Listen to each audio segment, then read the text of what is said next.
ГСП онлайн. Городские новости сейчас.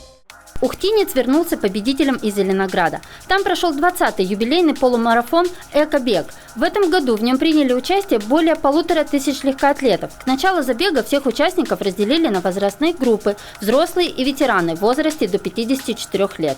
Дистанция классическая – 21 километр.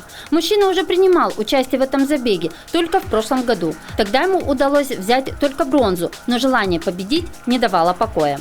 В общем-то, в прошлом году, когда занял 3-е место, в общем, какие-то выводы можно было сделать, как-то скорректировал тренировку. Ну, тренировки, в общем-то, были обычные.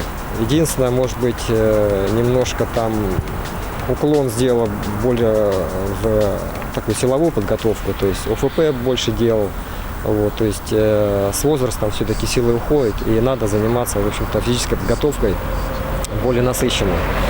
День забега выдался жарким, плюс 28. На трассе дежурили 5 бригад скорой помощи. Несмотря на палящее солнце, бежать было легко. Маршрут пролегал по городу, практически без тягунов. Это когда бежишь в горку, все по равнине. Как признается ухтинец, первые 15 километров прошли на одном дыхании, а вот оставшиеся 6 пришлось потерпеть. Время на финише – 1 час и 24 минуты и золотая медаль. Второе место досталось столичному легкоатлету, только с отставанием почти в 3 минуты.